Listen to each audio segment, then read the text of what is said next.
and that's another set of stories. How am I doing? Okay. Um, when I pulled out of my three-county operation, I went into Jackson and headed what you might call state operations, which is rather interesting. After the defeat of the Atlanta Challenge, Atlantic City Challenge, sorry, the Freedom Democratic Party people returned to Mississippi, and basically, I guess you could say we were in a malaise. I came into Jackson because somebody had decided, well, if you want it, you got it, and I came and I got it.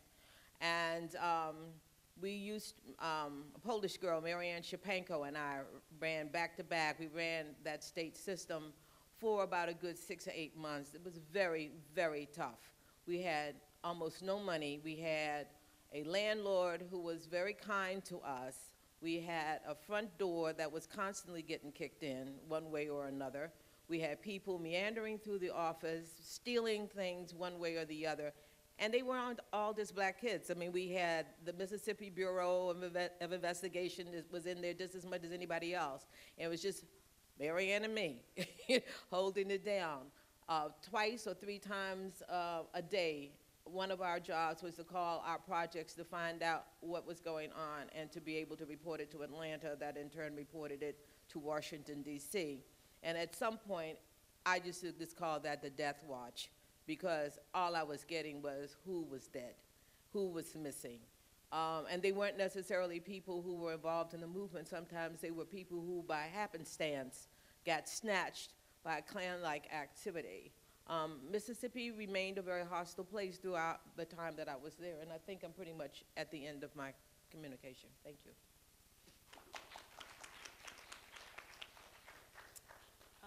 Hi, this is the first time I've given a talk, and I've given hundreds of them, where I truly cannot see the audience, so bear with me. I did put my hand like this, and I can tell that many of you are young. So I want you to go back to 1960. I know you've heard about segregation, you've heard about riding on the back of the bus. Whatever you've heard, it was worse. Angeline and I were arrested together in Miami, Florida on a sit-in. But the jails were segregated. So she was in a cell for black women. I was in a cell for white women. And let me tell you, that was pretty hair-raising. The doctor's offices were segregated. If you bought a $500 dress, you couldn't try it on because there were no fitting rooms for black women. So I'm really begging you guys to read, because I know that what you know about the civil rights movement has to be superficial, because that's the way it's taught in the public schools, certainly, and probably the private schools are not much better. And so we're talking about SNCC, read about SNCC. There are lots of books now. In fact, this is one of them. And this is a book that the three of us are in, and that I was one of the editors of this book. And this is 52 women talking about their experiences in the civil rights movement. The only book of majority black women since 1960. And I will talk for a second about how historians have treated women in the civil rights movement. First of all, you can't understand the civil rights movement without understanding that women provided the backbone, the power, and the safe haven. And there are stories in this book that talk about women who were on a farm somewhere, or had a piece of land or their homes, and civil rights workers lived with them. And they were at night, put a shotgun on their lap, and sat underneath a light like this to let marauders know that they would take care of them if these civil rights workers were bothered. And the cover of this book is women who are waving a piece of paper at a meeting in Albany, Georgia, and on the piece of paper is a pledge that they have taken to go to jail. So when you might be surprised that I'm even here, since the subject was black women in social change, But it's good that I'm here because I want to tell you that SNCC was a black-led organization. I am a white person who spent movement time in an organization that was, by and large, controlled by black people, okay? And I am a living witness that you can stand history on its head. And you have all, and most people have been taught that white people were in the leadership. This is an experience where black people were in the leadership. And I actually am an extremely lucky person that I was even given the opportunity to participate in what was the most important mass movement in this country in the 20th century. And it is not just the old days when people sat around and sang, "We shall overcome." This is a movement that galvanized hundreds of thousands of normal, average, working class and middle class people, by and large, and had them do things that they never dreamed they were capable of doing. And if you look at me, you are seeing your average, everyday, ordinary coward, okay? But I ended up in situations that I never thought I would ever be in, and it's not because I was so brave that I stayed in those situations, it's because of the bond that I had with people like them that I would never use the option as a white person to leave, never. It's important about the issue about black-led because in everything, as I said, has turned on its head. We came from a time when it wasn't the black neighborhood that was the dangerous neighborhood. It was the white neighborhood. And you went out into the white world, you were in danger. And Muriel, who was unbelievably brave, and when she talks about being a project director, it was many people's lives were in Muriel's hand. Mississippi was positively the worst, and if you ever get a chance, look up the old civil rights, the U.S. Civil Rights Commission reports.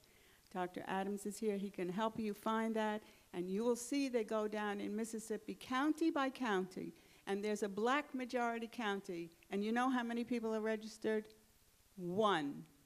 One out of hundreds and thousands, and Issaquah County is one of them, a black majority county. I think the number of registered voters was zero. So you have to go back. It's 50 years. Angeline and I were arrested. It'll be 51 years in June.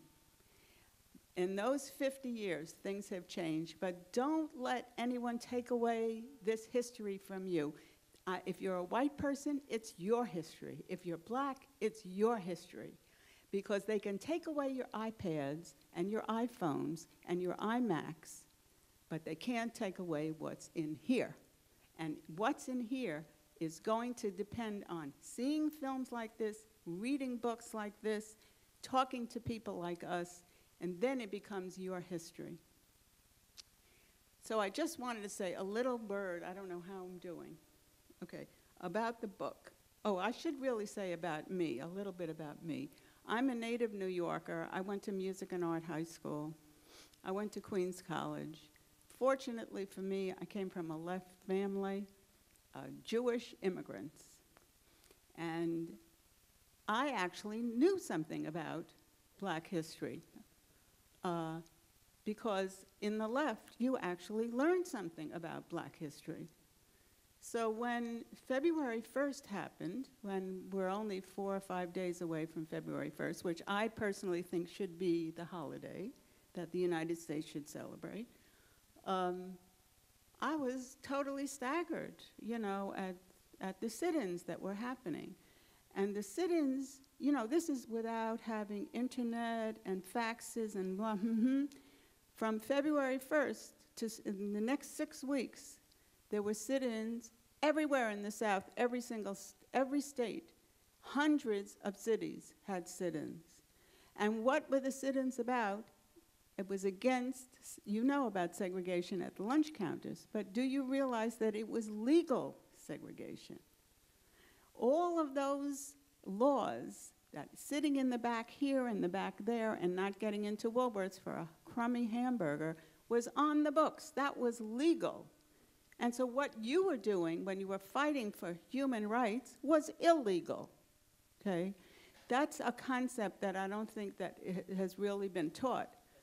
And otherwise, a lot of people would stand up and say, well, I realize that these are illegal, this is a law, but this is an unjust law. And this was a movement against unjust laws. Anyway, I went south. I was very fortunate. First, I went on a core workshop. That's where I met Angeline and some unbelievable other people. Then, to make a very long story short, which is in the book, I ended up in SNCC, and I worked with Julian Bond, and worked in Atlanta and in Danville, Virginia, and then spent a totally terrifying summer in 1964, Freedom Summer. And that's when the 3 civil rights workers were killed. I urge you to read about them. Andy Goodman went to Queens College. He was a sophomore when he was killed. And Mickey Schwerner had gone to Queens College, actually, and they had worked with James Chaney. And the 3 of them, Muriel, were you in Oxford? Yes. Okay. We were in the training session when we learned that the 3 of them were missing. Missing meaning dead. And I'll just tell you one thing about Rita. I'm okay? Rita Schwerner, the then widow, of course, nobody was acknowledging that she was the widow. I'm telling you this story to give you an idea how white people can actually add to people's understanding of racism. The press were hounding her. And they asked that question. If you watch television, the news, you'll see this question. They always ask the same question. How do you feel? You know, how do you feel that your children have drowned? How do you feel? How do you feel? So they asked Rita, how do you feel? And Rita said, you would not be asking me this question if my husband was black. And they asked her again, well, how do you feel? And she kept saying that to them. And they just threw up their hands and walked away. They couldn't deal with her. They couldn't deal with a white woman, a white person who was actually talking about racism. That says something also. I just would close and say that, you know, having only 10 minutes to tell your entire life story and every lesson you've learned in life is totally impossible. I hope that you will ask some questions. I hope that you'll buy this book. You can go on Amazon. It's much cheaper than if you buy it at the bookstore. There's some stories in there that are truly, truly unbelievable. I'll just tell you one. One of the women wrote that when she was a child, she was 4 years old, her mother took her, I think it was Memphis, took her down to buy a pair of shoes. She had to go to the bathroom. There was no bathroom. She peed on herself. Everybody laughed at her. Her mother took her home. Her mother never brought her down to shop again. And when she had to buy shoes, she would trace the outline of her feet on brown paper, and she would bring the paper so that she didn't have to bring her daughter. That's the way it was.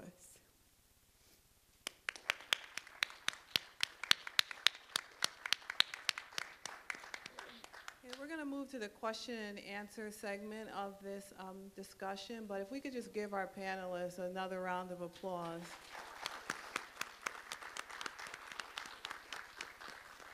And I'll start things off with a question, but if you have a question or comment, if you can start to make your way down to the microphone and try to keep it under 2 minutes so we can hear from as many people as possible. And again, I just want to extend my gratitude to all of you for your willingness to come and share your experiences and reflections.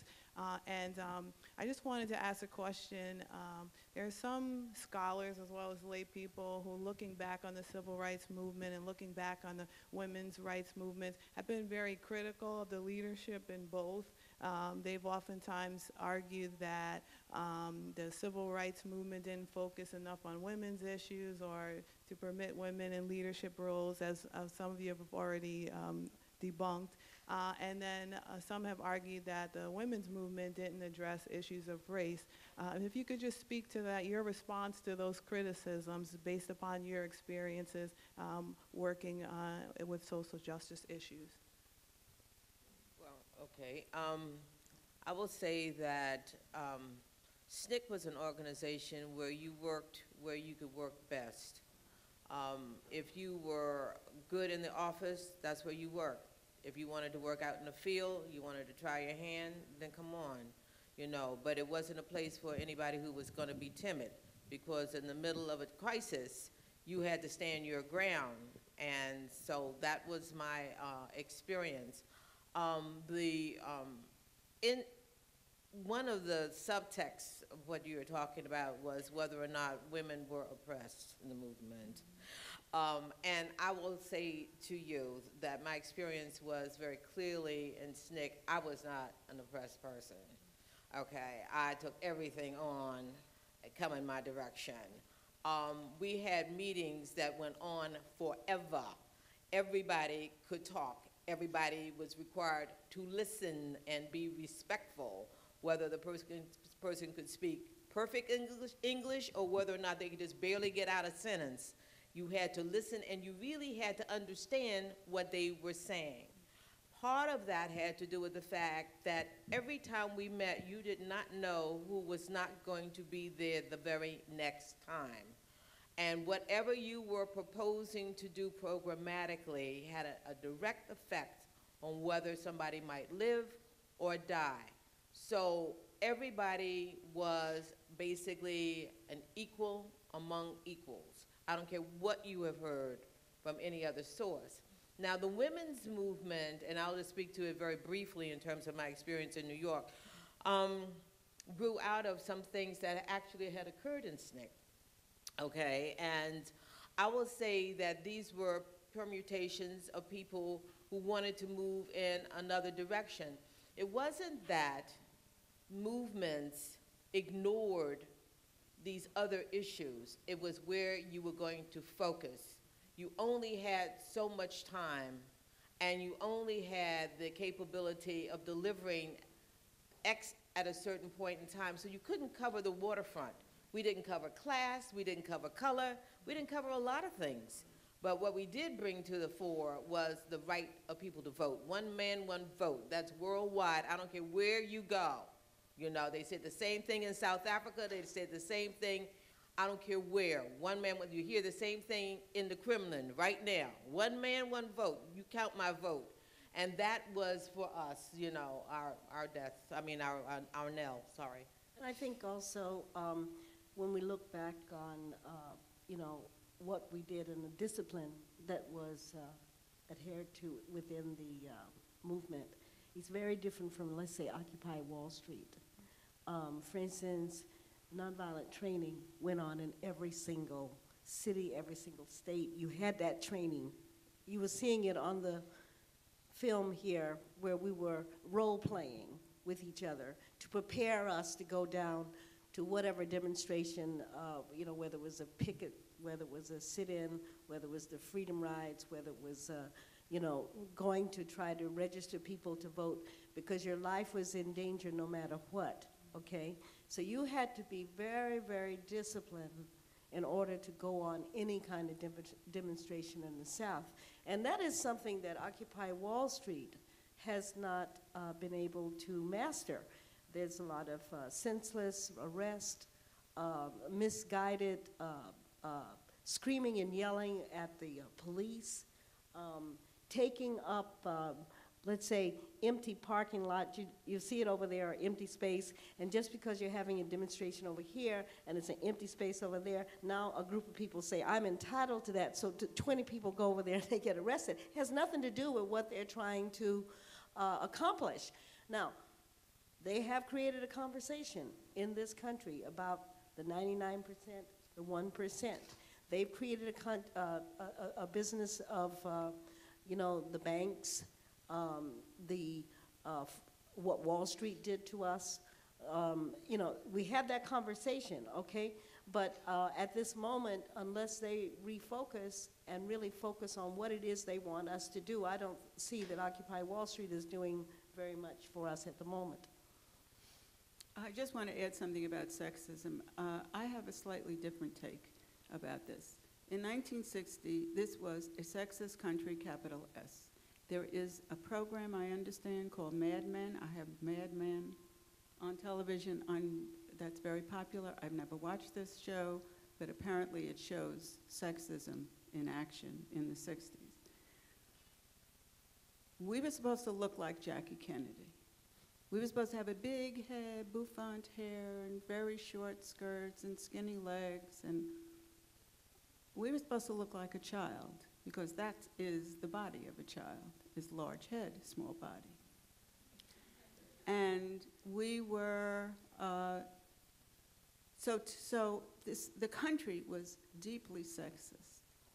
So to think that sexism didn't rear its head in a civil rights organization in the United States would be ridiculous. I mean, we were Americans, just like anybody else. But we were less sexist. And that's why Muriel got her chance. Some of the criticisms have come from white women who did not want to work in the office. They wanted to go out on the field. The fact of the matter is, had I wanted to go out on the field, Jim Foreman would have looked at me and said, "You're crazy. We're not sending you out on the field." Because the last thing they wanted was white woman, black man walking along a road in Mississippi. We would be killed. He would be killed. I would probably be killed, but he would definitely be killed. So there were some strictures on some of the white women, okay? And some of the white women were unhappy. I was perfectly happy doing whatever I could do. And the first thing that Foreman ever said to me, Jim Foreman, the great leader of SNCC, who you should read about, he said to me, "Can you type?" So "can you type" became the archetypal phrase of sexism, okay? But in my case, thank heavens, I could type. Because what else was I going to walk around in the roads in Mississippi